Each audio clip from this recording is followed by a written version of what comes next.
بسم اللہ الرحمن الرحیم۔ السلام علیکم ناظرین، پروگرام روشنی میں آپ کا خیر مقدم ہے۔ میں ہوں آپ کا میزبان سید سلمان گل۔ آج سنت نبوی صلی اللہ علیہ وسلم کا تعارف، اس موضوع پہ ہم بات کریں گے، اور ظاہر سنت کے لغوی اور اصطلاحی مفہوم پہ آغاز کریں تو اس حوالے سے ہمیں سمجھنا چاہیے سنت اور حدیث کا فرق۔ ہمارے اسلامک لٹریچر میں اس طرح کے سوالات آتے ہیں، اور طالب علم جو ہے، اور میں بھی گزرا ہوں اس سوال سے، مجھے یاد ہے، لیکن علماء کرام صحیح معنی میں ہماری ظاہر اور اصلاح فرماتے ہیں، اور صحیح آگہی جو ہوتی ہے، جو صحیح شناسائی ہوتی ہے، وہ ہمیں علماء کرام سے ہی حاصل ہوتی ہے قرآن و سنت کی روشنی میں۔ بہرحال سنت اور حدیث کا فرق سمجھیں گے۔ سنت کی اقسام پر میں سمجھوں گا کہ آج بات کرنی چاہیے۔ کیٹیگری سنت کی کیا کیا ہوتی ہیں، کتنے اس میں درجے ہیں، کس کس طرح کی سنت ہوتی ہے، پھر حدیث کی اقسام، مطلب اسی طرح کے کچھ سوالات پہ آج انشاءاللہ بات کریں گے۔ سنت نبوی صلی اللہ علیہ وسلم، جس کے لیے اللہ رب العزت نے بھی ہمیں حکم فرمایا، یعنی اطیعوا الرسول، ظاہر ہے حضور کے طریقے پر عمل کرنا، حضور کی سیرت پر عمل کرنا۔ پھر از خود رسول اللہ صلی اللہ علیہ وسلم تمام عمر اس کی تعلیمات، ظاہر ہے اعلان نبوت کے بعد کی بات کر رہا ہوں، تعلیمات دیتے رہے۔ اچھا، اعلان نبوت سے قبل کے بھی اگر 40 برس آپ کے دیکھ لیے جائیں تو بچپن کیسے گزارنا چاہیے حضور سے تب بھی آپ کو سیکھنا پڑے گا۔ لڑکپن کیسے گزارا جاتا ہے تب بھی رسول اللہ کی سیرت آپ کی رہنمائی کرتی ہے۔ بڑوں سے کیسے پیش آنا، بچوں کے ساتھ نرمی کا معاملہ کیا ہے، معمولات، لین دین، گفت و شنید کیا ہونی چاہیے۔ رسول انام صلی اللہ علیہ وسلم نے اعلان نبوت سے پہلے ہی 40 برس یہ نہیں بتایا مسلمان کیا ہوتا ہے، 40 برس بتایا کہ انسان کیا ہوتا ہے۔ اللہ اکبر، اتنی روشن سیرت، اور پھر اس کی اتباع ہم نہ کریں تو یہ ہماری بڑی، میں سمجھتا ہوں، محرومی ہوگی اور بدقسمتی ہوگی۔ اور کلام کرنے کے لیے وقت کے بہترین علماء کرام ہمارے ساتھ موجود ہیں۔ مفتی حسن نوید نیازی صاحب قبلہ تشریف فرمائیں، جناب ڈاکٹر سید مظہر اقبال شامی صاحب تشریف فرمائیں۔ آپ دونوں حضرات کا خیر مقدم ہے۔ مفتی صاحب قبلہ، میں سنت کے لغوی اور اصطلاحی مفہوم کی طرف آپ کی توجہ دلاتا ہوں، ذرا سمجھائیے لغوی اعتبار سے بھی اور اصطلاحی اعتبار سے بھی۔ بسم اللہ الرحمن الرحیم، صلی اللہ علیہ حبیبی سیدنا و مولانا محمد وعلی آلہ وصحبہ بارک وسلم۔ لغتاً سنت کا مطلب ہوتا ہے طریقہ۔ لغت میں سنت کے لیے دو معنی موجود ہیں، ایک طریقہ اور دوسرا عادت۔ ان دونوں پر ضرور لغت سنت کا اطلاق ہوتا ہے، چاہے وہ طریقہ، چاہے وہ عادت اچھا ہو یا برا ہو۔ طریقہ اچھا ہو یا برا ہو سنت ہے لغت کے اعتبار سے، عادت اچھی ہو یا بری ہو وہ سنت ہے لغت کے اعتبار سے۔ یہ الگ بات ہے کہ اس کا اکثر استعمال اچھے طریقے اور اچھی عادت کے لیے ہوتا ہے۔ جب برے کے لیے ہوتا ہے تو عام طور پر اس کے ساتھ قید لگا دی جاتی ہے، مقید استعمال ہوتا ہے، کنڈیشنل استعمال ہوتا ہے، ایبسلوٹ استعمال نہیں ہوتا، یعنی سنت سیئہ کہہ دیا جاتا ہے۔ جیسا کہ صحیح مسلم کی حدیث بھی ہے، من سن فی الاسلام سنتا حسنتا، جس نے اسلام میں اچھا طریقہ جاری کیا تو اسے اجر ملے گا، اور جو اس پر عمل کریں گے اسے بھی اجر، ان کا اجر بھی اسے ملے گا بغیر اس کے کہ ان کے اجر میں کوئی کمی ہو۔ اس طرح اسی میں آگے فرمایا من سن فی الاسلام سنتا سیئتا، جس نے اسلام میں برا طریقہ ایجاد کیا تو اس کا وبال اس کے سر پر ہے، اور جو اس پر عمل کریں گے ان کا وبال بھی اس کے سر ہے، بغیر اس کے کہ ان کے وبال میں کوئی کمی ہو۔ انہیں اپنا پورا ملے گا لیکن اسے بھی ملے گا۔ یہ تو ہے سنت کا لغوی استعمال، یعنی طریقہ، عادت، چاہے اچھا ہو یا برا ہو۔ صحیح۔ اب آ جائیں اصطلاح کی طرف، تو اصطلاح کی طرف جب ہم آتے ہیں تو ہمیں تین اصطلاحات نظر آتی ہیں، ایک محدثین کرام کی، ایک فقہاء کرام کی، اور ایک اصولیین کی۔ محدثین کرام یہ کہتے ہیں کہ حضور جان عالم علیہ الصلوۃ والسلام کا قول، فعل یا تقریر یا آپ کا وصف، چاہے اختیاری ہو یا غیر اختیاری ہو، جو بھی آپ کا وصف ہے، چاہے وہ اعلان نبوت سے پہلے ہو یا چاہے اعلان نبوت کے بعد ہو، اس سب پر سنت کا اطلاق ہوتا ہے عند المحدثین۔ تقریر سے مراد یہ ہے کہ حضور جان عالم علیہ الصلوۃ والسلام کے سامنے کچھ کہا گیا یا کچھ کیا گیا اور سرکار علیہ الصلوۃ والسلام نے اس کا انکار نہیں فرمایا، اس سے روکا نہیں، ٹوکا نہیں، اسے برقرار رکھا، تو اسے کہا جاتا ہے تقریر۔ تو یہ ہے محدثین کی اصطلاح۔ فقہاء کرام کی اصطلاح جو ہے، فقہاء کی دو اصطلاحیں ہیں، ایک تو فقہاء سنت کا استعمال کرتے ہیں بدعت کے مقابلے میں، یعنی جو مخالف سنت ہو وہ بدعت ہے، بدعت کے مقابل جو ہے وہ سنت کی ٹرم لاتے ہیں، ایک استعمال یہ ہے۔ اور ایک استعمال فقہاء کرام کا یہ ہے کہ جو فرض اور واجب نہ ہو، حضور جان عالم علیہ السلام کا قول، فعل یا تقریر جو فرض یا واجب نہ ہو، مباح نہ ہو، سرکار علیہ السلام کا خاصہ نہ ہو۔ اور اس کے اندر فقہاء کرام صرف سرکار علیہ السلام کے طریقے کو نہیں لے کر آتے، بلکہ وہ خلفائے راشدین کے طریقے کو بھی سنت میں شامل مانتے ہیں۔ فقہاء حنفیہ، جو فقہاء شافعی ہیں، وہ صرف حضور جان عالم علیہ السلام کے ساتھ خاص کرتے ہیں۔ وہ کہتے ہیں جب مطلق سنت بولا جائے گا تو سرکار علیہ السلام کا قول، فعل یا تقریر ہوگا۔ جبکہ فقہائے حنفیہ یہ کہتے ہیں کہ خلفاء راشدین کا طریقہ بھی سنت کے اندر شامل ہے. خود حدیث مبارک میں علیکم بسنتی و سنت الخلفاء الراشدین المہدیین، تم پر میری سنت کی اتباع لازم ہے اور ہدایت یافتہ خلفاء راشدین مہدیین ان کی سنت کی پیروی لازم ہے طریقہ. تو یہ ہے فقہا کی دو اصطلاحیں.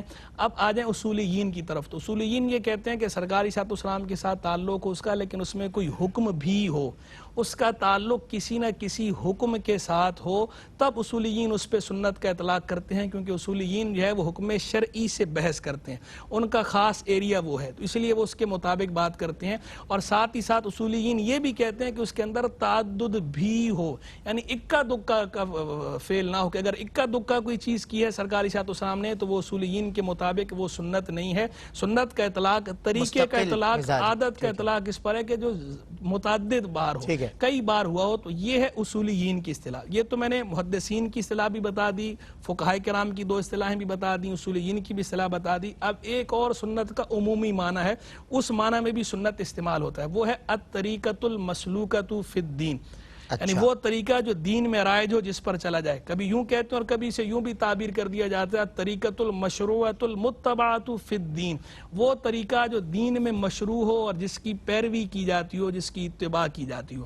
یہ جو عمومی معنی ہے سنت کا، اسی معنی کے اعتبار سے احادیث کریمہ کے اندر سنت کا لفظ استعمال ہوا ہے.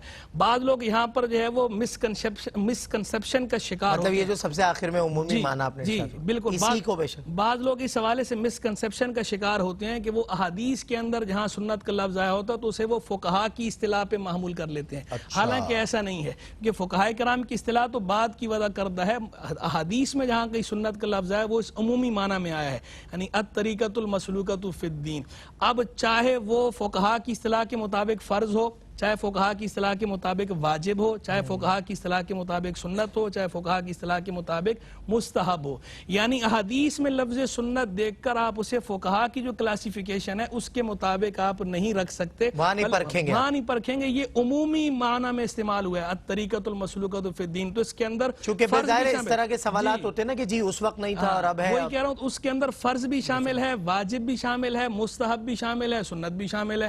وہ عمومی معنی ہے حدیث کا جو معنی ہے. تو اب اس کے لیے الگ سے دلیل دیکھی جائے گی، پھر اسے سوال پیدا ہوگا کہ پھر اسے رکھیں گے کس میں؟ اگر جو ہے اس پہ نہیں رکھنا تو کس معنی میں رکھیں گے؟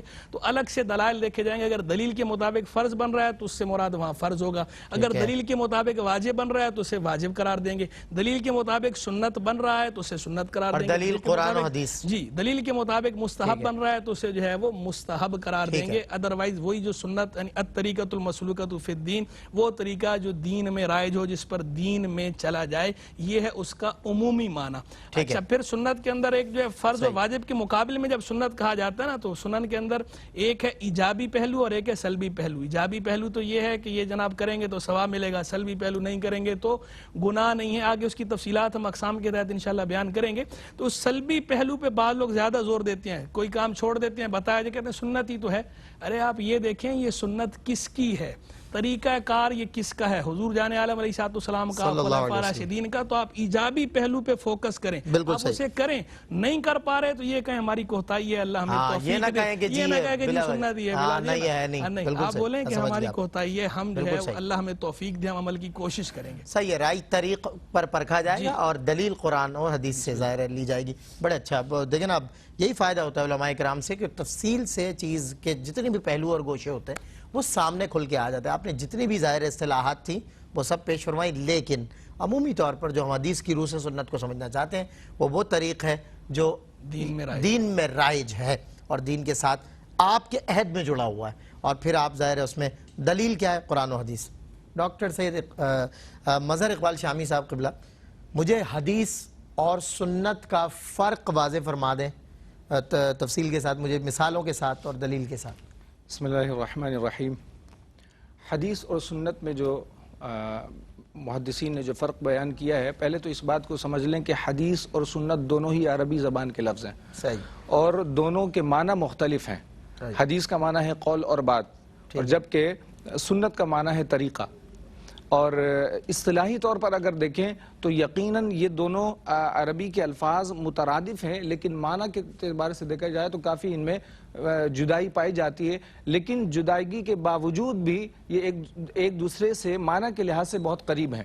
جو ظاہر ہے جس سے منسوب ہے، جس بالکل. ہستی سے. تو حدیث پاک کی جو تعریف جو محدثین نے بیان فرمائی، ما اضیف الی النبی صلی اللہ علیہ وسلم من قول او فعل او تقریر او صفت، کہ جو آقا کریم علیہ السلام کی جانب منسوب ہو، یعنی جو حضور علیہ السلام کے اقوال، آپ کے افعال، آپ کے جو تقریر اور آپ کے اوصاف، یہ سارے کے سارے حدیث ہیں. یعنی تقریر سے مراد یہ ہے کہ آقا کریم علیہ السلام کے سامنے کوئی کام کیا گیا ہو، یا آپ کے سامنے کسی نے کوئی بات کہی ہو اور آپ نے خاموشی اختیار فرمائی ہو، اسے تقریر کہتے ہیں. تو یہ حدیث اور سنت کے درمیان محدثین نے یوں بیان فرمایا ہے.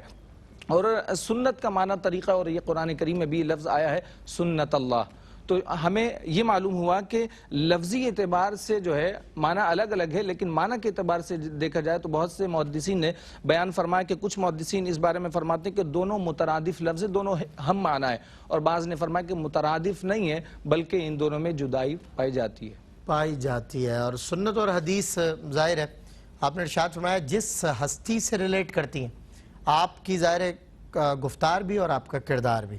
ہمیں ایسا نہیں ہے کہ کہیں کوئی جدا معاملات نظر آتے ہیں. جو آپ کا قول ہے وہ آپ کا فعل ہے، اور جو آپ کا فعل ہے وہ آپ کا قول ہے، اور اسی پر عمل پیرا ہو کر یہ ستارے آپ کو نظر آئے جن کے لئے حضور نے کہا کہ میرے تمام صحابہ ستاروں کی مانند ہیں، ان میں سے جس کی بھی پیروی کرو گے نجات پا جاؤ گے، فلاح پا جاؤ گے. تو یہ ستارے چمکے ہی تب جب انہوں نے حضور کے افعال اپنائے، حضور کے اقوال اپنائے، اور حضور کے اقوال نہ صرف اپنائے بلکہ ان کو محفوظ رکھا، اور پھر انہیں اپنے آنے والی یعنی تابعین تک ڈیلیور فرمایا، پھر تبع تابعین، اور یہ سلسلہ پھر آج تک قائم و دائم ہے، اور آج علماء کرام یہ اقوال آپ تک پہنچا رہے ہیں. بریک کے بعد ہوتی ہے ملاقات.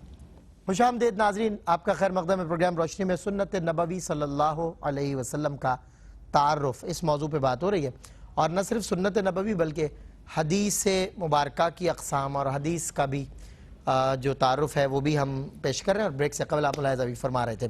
ایک سوال یہ بنتا ہے کہ سنت کی اقسام، ہم نے سنت کی اصطلاحی جو قسمیں ہیں، جو مفہوم ہیں، وہ تمام تر مفتی صاحب سے سنے تھے. میں مفتی صاحب سے پوچھتا ہوں اقسام کیا ہیں، کیٹیگریز کیا ہیں سنت کی، کتنے ظاہر اس کی کتنی کلاسیفیکیشنز ہوتی ہیں، کس طرح اسے بتایا جاتا لیکن ہے؟ سنت کی جو ہے وہ مختلف اعتبارات سے مختلف کلاسیفیکیشنز ہیں. ٹھیک ہے. ایک تقسیم ہے اس کی ماہیت کے اعتبار سے. جب صحیح. سنت کی ماہیت کے اعتبار سے تقسیم کریں گے تو یہ 3 قسموں میں ڈیوائیڈ ہوتی ہے. صحیح ہے. 3 قسموں میں فال کرتی ہے. ایک ہے سنت قولیہ، ایک ہے سنت فعلیہ، اور ایک ہے سنت تقریریہ.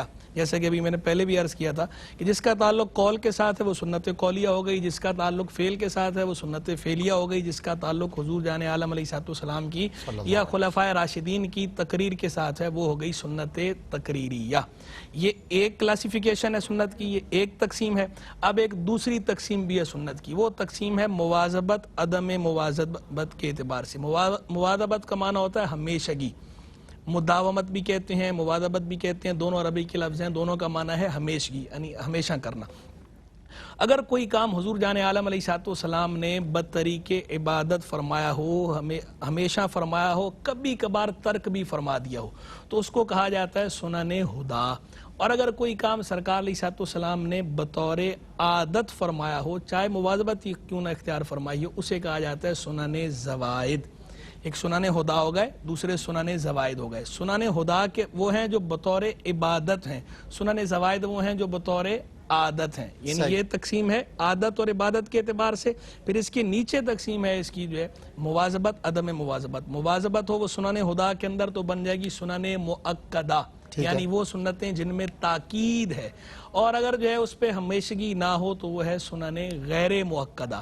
تو سنن مؤکدہ جیسے ہمارے ہاں فجر کی 2 سنتیں جو فجر سے پہلے پڑھی جاتی ہیں یہ سنن مؤکدہ ہیں. ظہر سے پہلے کی 4 سنتیں سنن مؤکدہ ہیں. ظہر کے بعد کی 2 سنتیں سنت مؤکدہ ہیں. مغرب کے بعد کی 2 سنتیں سنت مؤکدہ ہیں. عشاء کے بعد کی 2 سنتیں سنن مؤکدہ ہیں. کل ملا کے 12 بنی، یعنی یہ 12 سنن مؤکدہ ہیں. غیر مؤکدہ کو دیکھنا چاہے تو اثر سے پہلے پڑھا ہی پڑھا ہے آپ نے. جی، اثر سے پہلے کی 4 سنتیں غیر مؤکدہ ہیں. عشاء سے پہلے کی 4 سنتیں غیر مؤکدہ ہیں. باقی آگے وہ جمعے کے بعد کی جو سنن ہیں ان کے حوالے سے کچھ اختلاف ہے، ابھی میں اس طرف نہیں جا رہا وقت کی قلت کی وجہ سے. یہ غیر مؤکدہ سنتوں میں ایک چھوٹا سا سوال ہے، اس کو چھوٹا سا جواب دیجیے گا کہ اس میں ہمیں کیا معمول حضور کا ملتا ہے؟ مطلب کبھی پڑھی کبھی نہیں پڑھی، یا کبھی پڑھی؟ نہیں، سنن موقدہ کا مطلب ہی یہ ہے غیر کہ یہ موقدہ کی بات کرو. غیر موقدہ. غیر موقدہ کا مطلب یہ ہے کہ سرکار علیہ السلام نے کبھی پڑھی ہیں کبھی نہیں پڑھی. جبکہ موقدہ یہ ہے کہ یہ اکثر پڑھی ہیں. اچھا ٹھیک. یہ تو ہو گئی سنن ہدا کی بات. صحیح. اچھا اس کا تعلق صرف نماز کی سنتوں کے ساتھ نہیں ہے، اور یہ بھی جنرل ہے. اور بھی جیسے اذان ہے، اقامت ہے، جماعت ہے، یہ سنن ہدا میں سنن موقدہ ہیں. صحیح ہے. اور آپ بعض نے عبادت اور فعلی اور عادت والا. غیر موقدہ دوسری چیزیں. اب آ جائیں سنن زوائد کی طرف. سنن زوائد وہ ہیں جو حضور جان عالم علیہ السلام نے بطور عادت جو کام کیے ہیں، جیسے لباس کا معاملہ ہے، کھانے پینے کا معاملہ ہے، پہننے اوڑھنے کا معاملہ ہے، بچھونے کا معاملہ ہے، گفت و شنید کا معاملہ ہے. یہ سارے وہ امور ہیں جن کا تعلق عادت کے ساتھ ہے. صحیح. یہ کہلاتی ہیں سنن زوائد. ان سنن زوائد. اچھا، سنن موقدہ جو پیچھے تھی، سنن موقدہ کا حکم کیا ہے، سنن غیر موقدہ کا حکم کیا ہے، سنن زوائد کا حکم کیا ہے، یہ بھی معلوم ہونا چاہیے. سنن موقدہ کا حکم یہ ہے کہ اگر کوئی سنن موقدہ کو کبھی کبھار ترک کر دے تو برا کیا، اساءت ہے، برا ہے لیکن گناہ نہیں. لیکن اگر ترک کرے، بار بار ترک کرے، اس پہ اصرار کرے، اس کی عادت بنا لے، تو اس صورت میں اساءت کنورٹ ہو جاتی ہے مکروہ تحریمی میں، یعنی یہ گناہ بن جاتا ہے، گناہ صغیرہ.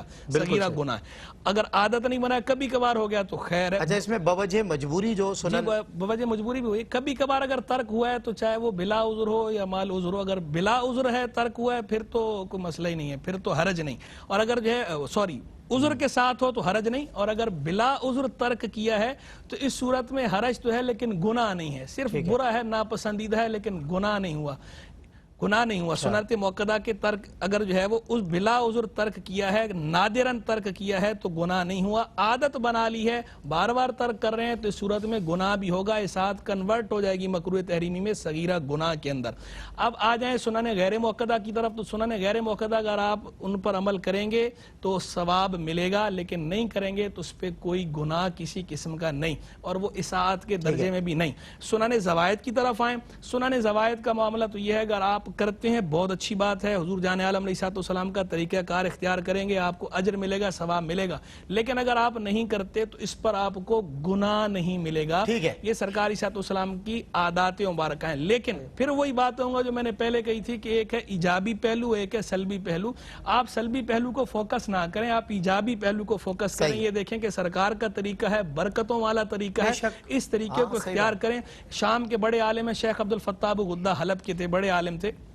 انہوں نے ایک بات اپنی کتاب کے اندر لکھی. وہ کہتے ہیں کہ ہمارے ایک دوست تھے، کلیگ تھے، استاد تھے، اور جیسا وہاں عادت ہے کہ لوگ داڑھی کم رکھتے ہیں تو ان کی داڑھی جو ہے وہ نہیں تھی. تو بولا ایک بیمار ہوئے تو پاکستانی طبیب آیا، ڈاکٹر تھے پاکستانی، انہوں نے ماشاءاللہ داڑھی سنت کے مطابق رکھی ہوئی تھی. تو بولا انہوں نے ان سے پوچھا شیخ داڑھی جو ہے وہ آپ نے نہیں رکھی. تو آگے سے جواب میں انہوں نے کہا کہ سننا یہ سنت ہے، واجب تھوڑی ہے. تو بولا آگے سے پاکستانی طبیب نے، ڈاکٹر نے یہ کہا سنت واجب میں نہیں جانتا، میں یہ جانتا ہوں کہ سیدنا رسول اللہ علیہ السلام کا طریقہ یہ ہے اور ہم حضور کی محبت میں ایسا کرتے ہیں. تو شیخ عبد الفتاح ابو غدہ کہتے ہیں کہ وہ اگرچہ ڈاکٹر تھا لیکن وہ اس عالم سے زیادہ بصیرت رکھتا تھا اس معاملے میں کہ وہ اس روح کو سمجھتا تھا سنت کی، کہ سنت سرکار کا طریقہ ہے، اس طریقے کو چھوڑنا نہیں چاہیے. اچھا حضرت ٹو دا پوائنٹ مجھے آنسر دیجئے گا.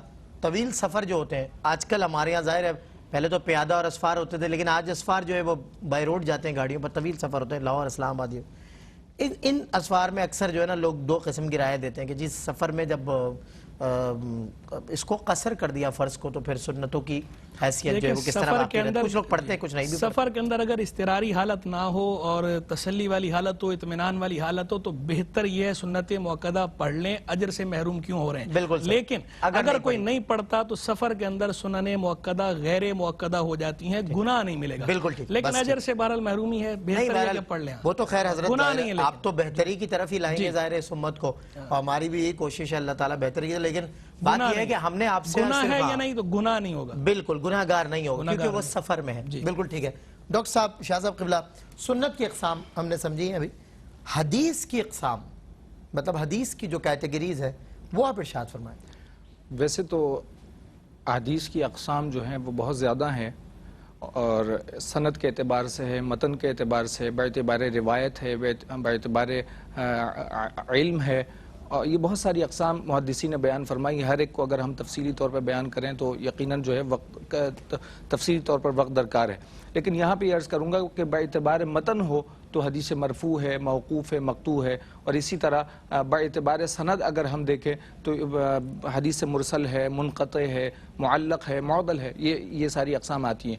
یوں ہی اگر ہم دیکھیں روایت کے اعتبار سے دیکھیں تو حدیث صحیح ہے، حسن ہے اور ضعیف، اکثر ہم یہ لفظ سنتے ہیں جس پہ انشاءاللہ مزید گفتگو ہوگی. لیکن آگے یوں ہی حدیث پاک کی قسم ہے، متواتر ہے، مشہور ہے، عزیز ہے، غریب ہے.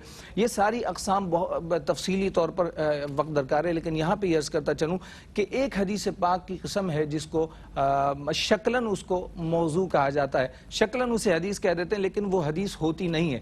یعنی موضوع سے مراد وہ حدیث کے جس کو گھڑ لیا گیا ہو، یعنی وہ حضور علیہ الصلوۃ والسلام نے نہیں فرمایا لیکن عوام کے اندر وہ بات مشہور ہو جاتی ہے. جیسا کہ آپ نے اکثر ماہ رمضان کے موقع پر اکثر میسیجز چلتے ہیں کہ کوئی حضور کا یہ فرمان ہے کہ اگر کوئی ماہ رمضان کے آخری عشرے میں اتنی رکعت نماز پڑھ لے تو اس کی ساری نمازیں معاف ہو جائیں گی. حالانکہ اس طرح کی روایت کی کوئی اصل نہیں ہے، بلکہ یہ من گھڑت روایت ہے. یوں ہی اگر آپ دیکھیں کہ اکثر میسیجز چلتے ہیں کہ فلاں شخص اگر اس مہینے کی مبارکباد دے دے تو اس پر جنت واجب ہو جاتی ہے. حالانکہ اس طرح کی روایت کی کوئی اصل نہیں ہے، یہ موضوع حدیث پاک ہے. اور آقا کریم علیہ الصلوۃ والسلام نے فرمایا من کذب علی متعمدا فلیتبوأ مقعدہ من النار. حضور نے فرمایا کہ جس نے میری طرف ایسی بات کو منسوب کیا جو میں نے نہیں کہی تو وہ اپنا ٹھکانہ دوزخ میں بنا لے. تو ہمیں غور و فکر کرنا ہوگا کہ ویسے تو بہت ساری اقسام ہے، لیکن حدیث موضوع کو خاص طور پہ میں نے اس شامل گفتگو کیا. اس کا مین مقصد یہ کہ ہمارے یہاں اس طرح کے میسیجز بہت زیادہ عام کیے جاتے ہیں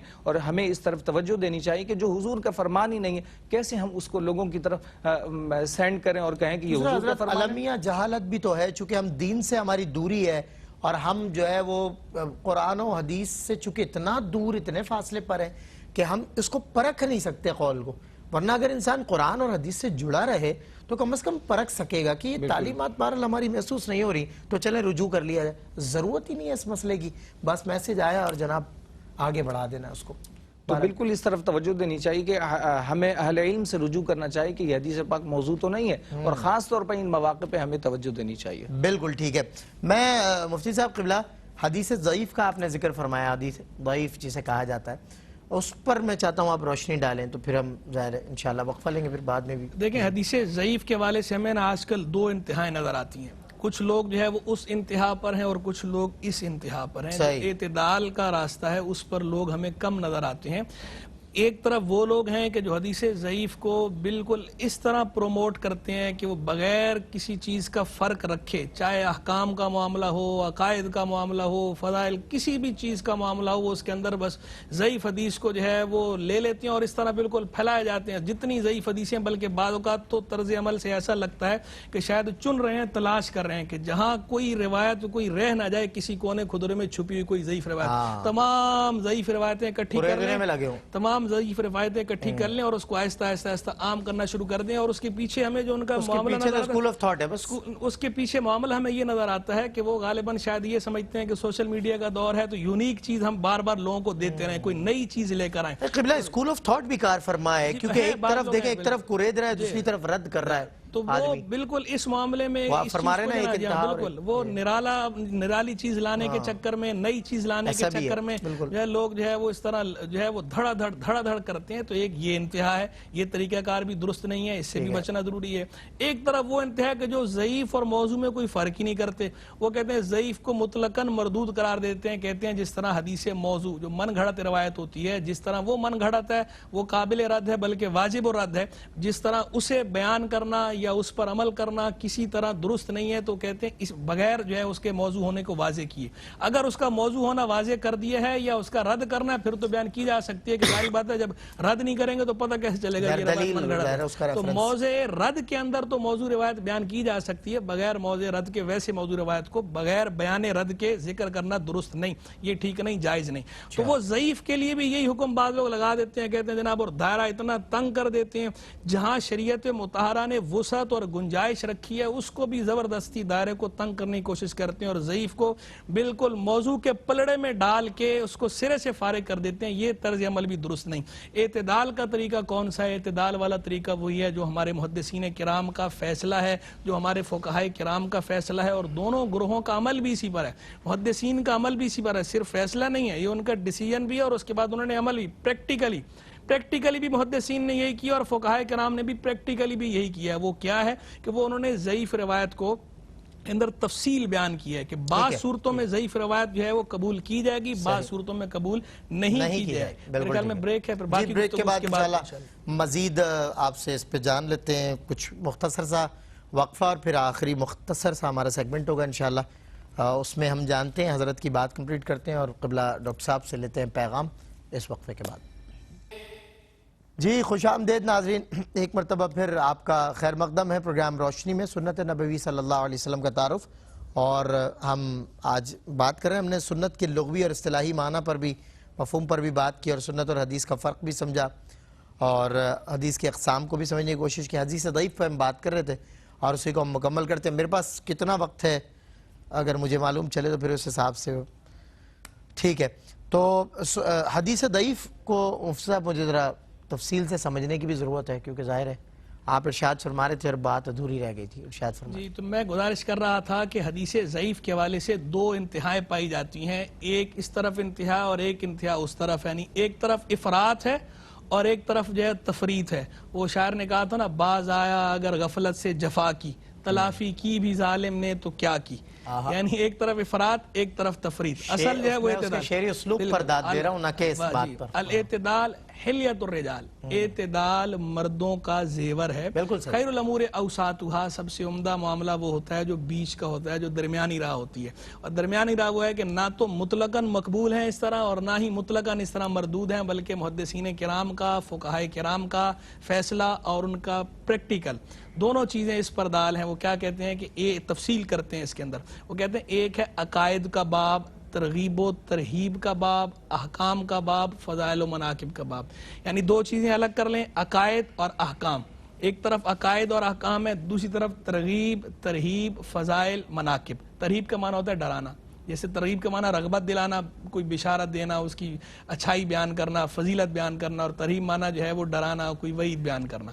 تو وہ کہتے ہیں عقائد کے باب میں اور احکام کے باب میں حدیث ضعیف کو قبول نہیں کیا جائے گا, لیکن ترغیب کے باب میں, ترہیب کے باب میں, فضائل کے باب میں, مناقب کے باب میں حدیث ضعیف کو قبول کیا جائے گا.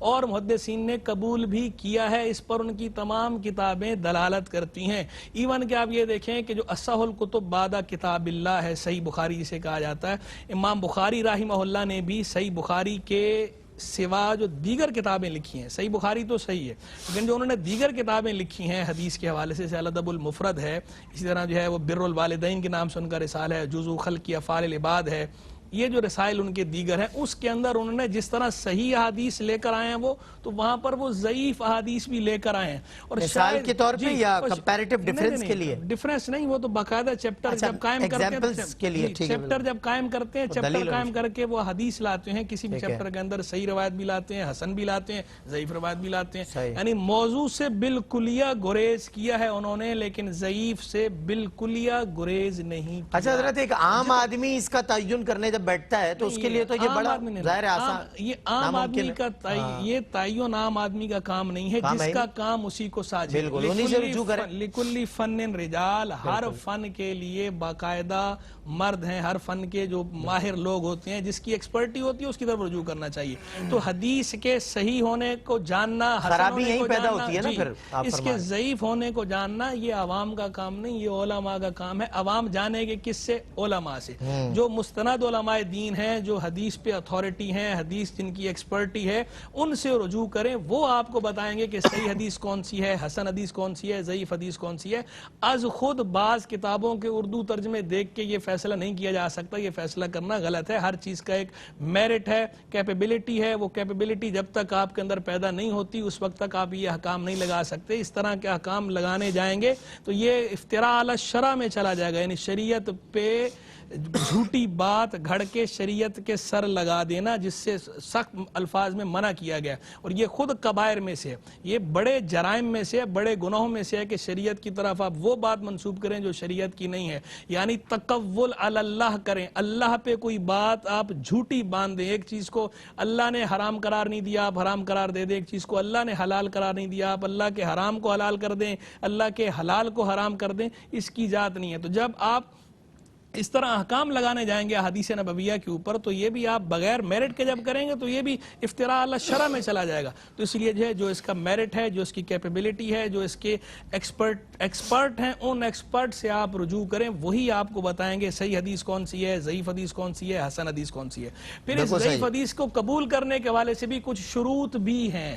بعض محدثین اور بعض فقہا بغیر کسی شرط کے حدیث ضعیف کو قبول کر لیتے ہیں، ٹھیک ہے، فضائل و مناقب اور ترغیب و ترہیب کے باب میں، جبکہ بعض محدثین اور بعض فقہا بلکہ اکثر محدثین، اکثر فقہا جو ہے وہ باقاعدہ شروط کے ساتھ قبول کرتے ہیں. وہ اس کی باقاعدہ شروط بھی بیان کرتے ہیں کہ جناب یہ کنڈیشنز ہیں، یہ پائی جائیں گی تو حدیث ضعیف مقبول ہوگی، یہ کنڈیشنز اگر نہیں ہوں گی تو حدیث ضعیف مقبول نہیں ہوگی. ان میں سے میں ایک بطور مثال بیان کر دیتا ہوں، وقت ہمارے پاس کم ہے ورنہ میں سارے ہی ذکر کر دیتا. ایک بطور مثال یہ کہ اس کا ذوف شدید نہ ہو، ذوف ایسا شدید نہ ہو کہ جو اس کو موضوع کے قریب کر دیتا ہو. تو جب ذوف خفیف ہو، ذوف یسیر ہو، تھوڑا ذوف ہو، معمولی ذوف ہو تو وہ ضعیف قبول ہوگی. جب ذوف شدید ہو تو پھر اکثر محدثین اور فقہا یہ شرط قرار دیتے ہیں اس کے لیے قبول کرنے کے لیے. تو کہتے ہیں چونکہ ذوف شدید آ گیا ہے، ذوف اس کے اندر بہت شدید ہے، اس وجہ سے یہ واہی ہے، تو اب یہ روایت وہ محدثین وہ فقہا قبول نہیں کرتے. اور یہ جو شروط بیان کی ہیں حافظ ابن حجر اسقلانی رحمہ اللہ نے بھی بیان فرمائی، ان سے پہلے امام زرکشی رحمہ اللہ نے بھی بیان فرمائی. ویسے تو ان سے پہلے والے محدثین بھی بیان کرتے رہے ہیں، لیکن 3 شرطیں جو ہمارے ہاں مشہور ہیں علمی دنیا کے اندر، ان 3 شرطوں کو ایک جگہ جمع کرنا. تو سب سے پہلے جمع کس نے کیا ہے؟ مشہور یہ ہے کہ حافظ ابن حجر اسقلانی رحمہ اللہ نے سب سے پہلے ان 3 کو ایک جگہ جمع کر کے ذکر کیا ہے، لیکن یہ بات درست نہیں ہے. حافظ ابن حجر اسقلانی رحمہ اللہ سے پہلے امام زرکشی رحمہ اللہ اس کو جمع کر چکے تھے.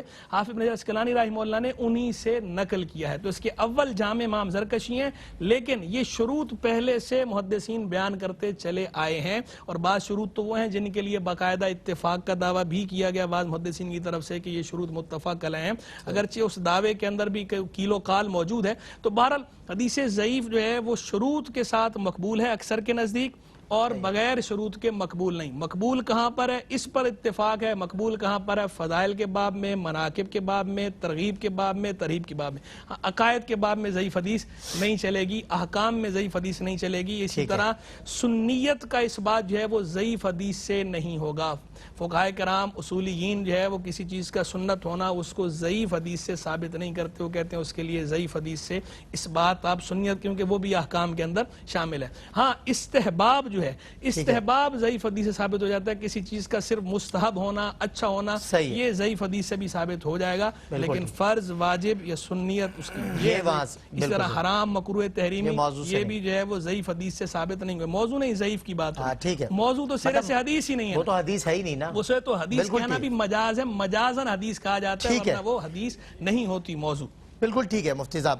قبلہ آج کی تمام تر گفتگو اور آج کا جو موضوع تھا آپ کے سامنے تھا، حدیث سنت اقسام، لغوی اصطلاحی معنی، کیٹیگریز کو ہم نے سمجھا ہے، انفیکٹ ضعیف پہ بھی ہم نے بات کر لی، آپ نے بھی ارشاد فرمایا. آج کی بنیادی گفتگو اور آج کی تمام تر جو اصولیات ہم نے پیش کی ہے، ان کو پیش نظر رکھتے ہوئے کیا پیغام آپ کے ذہن میں آتا ہے جو آپ اپنے ناظرین کو دینا چاہیں گے؟ دیکھیں، جو آپ نے حدیث اور سنت میں جو فرق پوچھا تھا اسی حوالے سے میں اگر پیغام دوں تو یقیناً آج کی سوسائٹی میں یہ ایک بہت اہم سودمند ثابت ہوگا. وہ یہ ہے کہ حدیث اور سنت میں جو ہم نے فرق سنا، تو حدیث ہم خود یاد کریں اور اسی طرح سنت پہ ہم خود عمل کریں. کہ حدیث پاک آقا کریم علیہ السلام کی بہت سی احادیث کثیرہ ہیں. آپ دیکھیں کہ امام بخاری رحمۃ اللہ تعالیٰ نے کئی لاکھ حدیثیں یاد تھیں. ہمارے جتنے بھی بڑے بڑے محدثین آئے کئی لاکھ حدیثیں انہوں نے یاد کی ہوئی تھی. بخاری اور سیاسی جتنی کتابیں ہیں، بخاری، مسلم، ترمذی، ابو داؤد شریف، نسائی، ابن ماجہ اور دیگر کئی، اسی طرح صحیح ابن حبان، صحیح ابن خزامہ اور کئی احادیث کی کتب کا مجموعہ، کئی احادیثوں کا مجموعہ انہیں بالکل وہ احادیثیں انہیں یاد ہوا کرتی تھی. تو ہمیں بھی غور و فکر کرنا چاہیے اور احادیث ہمیں سیکھنی چاہیے اور اپنے بچوں کو بھی احادیث کریمہ جتنا ہو سکے سکھائیں.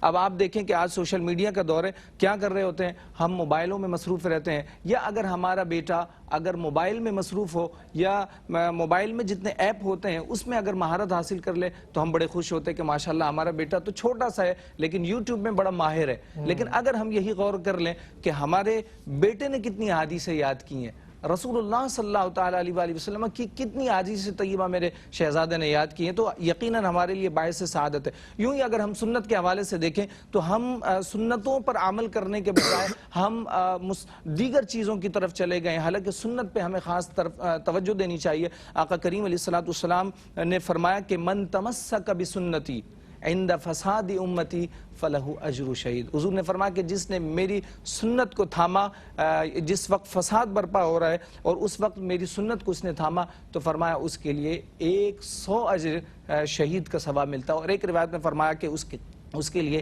ایک شہید کا اجر و ثواب ملتا ہے۔ تو یقیناً یہ حدیث اور سنت کے لحاظ سے جو آج کا پروگرام تھا اتباع حضور علیہ السلام کی حدیث اور سنت کے حوالے سے، تو یقیناً یہی پیغام ملتا ہے کہ ہم احادیث کو یاد کریں، سنت پہ عمل کریں، اپنے بچوں کو ضرور سکھائیں اور آقا کریم علیہ السلام پر سنتوں کا انہیں عامل بنائیں۔ بہت خوب ڈاکٹر صاحب، جزاک اللہ، آپ تشریف لائے میں جوائن کیا۔ مفتی صاحب بہت شکریہ، بہت سیر حاصل کلام رہا۔ اللہ رب العزت آج کی ہماری جو بھی کاوش ہے اپنی بارگاہ میں قبول فرمائے۔ سنت نبوی صلی اللہ علیہ وسلم کا تعارف اور بطور خاص حدیث کے حوالے سے جو ہمیں تفصیلات ملی ہیں، جو آگہی اور علم کا سفر تھا، اور آپ نے ارشاد فرمایا نا کہ ہر شعبے میں جن لوگوں نے محنت کی ہے، پڑھا ہے، علم حاصل کیا ہے، یہ انہی کو زیبا ہے کہ ان سے ہی معلومات کی جائے۔ اپنی عقل جب استعمال کریں گے اور پرکھنے کی کوشش کریں، بھائی یہ اللہ رب العزت کا حکم ضرور ہے کہ علم حاصل کرو ماں کی آغوش سے قبر کی گور تک، لیکن از خود اپنا ٹیچر بن جانا یا از خود اپنے آپ کو یہ سمجھ لینا کہ میں جناب قرآن میں غور بالکل کرنا چاہیے مسلمان۔ جی خود اپنا ٹیچر بننا ایک ہے، از خود دوسروں کا ٹیچر بننا۔ صحیح بات، یہ زیادہ مسئلہ خطرناک، یہ ہے یہ کہ زیادہ لوگ خطرناک، سیکھے بغیر سکھانے کی کوشش کرتے ہیں، صحیح بات، اور اپنے آپ کو، اس کو ہمارے ہاں کہا جاتا ہے جہل مرکب۔ بالکل جہل مرکب کا مطلب یہ ہے کہ آدمی کو پتہ نہیں ہے، اور وہ اس کو یہ بھی نہیں پتا کہ مجھے پتہ نہیں ہے، سمجھ یہ رہا کہ مجھے بہت کچھ پتا ہے۔ تو یہ جہل مرکب جو ہے جہل بسیط کے مقابلے میں زیادہ خطرناک ہے۔ بالکل صحیح۔ وہ اس پہ مجھے ایک شعر یاد آیا، سمجھ میں آتا نہیں ہے مگر سمجھتے ہیں، نبی کو اپنے ہی جیسا بشر سمجھتے ہیں۔ اللہ اکبر۔ تو یہ بھی ظاہر ہے کم عقلی ہوتی ہے انسان کی، اور کہیں نہ کہیں انسان اپنی کم عقلی کی وجہ سے اپنے اس زوم میں کہ جی میں قرآن بہت زمانے سے پڑھتا ہوں اور اللہ نے جب مجھے حکم دے دیا مجھے قرآن میں غور کرنا ہے، میں قرآن میں غور کروں گا، حدیث میں غور کروں گا، اور میں اس کو سمجھ لوں گا۔ تو بھائی سمجھیے ضرور، لیکن خدا را کسی عالم دین سے، کسی مفتی سے، کسی اہل علم سے، کسی شیخ الحدیث سے، کسی شیخ القرآن سے رجوع ضرور کیا کیجئے، اصلاح ضرور لیجئے، اس سے آپ چھوٹے نہیں ہو جائیں گے۔ علم سیکھنے کا جو عمل ہے وہ ہمیشہ جاری رہنا چاہیے، اور بندے کو خود کو طالب علم ہی سمجھنا چاہیے۔ پروردگار عالم ہمیں عمل کی توفیق عطا فرمائے، مٹتے ہوئے اسلام کا پھر نام جلی ہو۔ لازم ہے کہ ہر فرد حسین ابن علی ہو۔ انشاءاللہ آپ سے کل ملاقات ہوگی۔ السلام علیکم ورحمۃ اللہ وبرکاتہ۔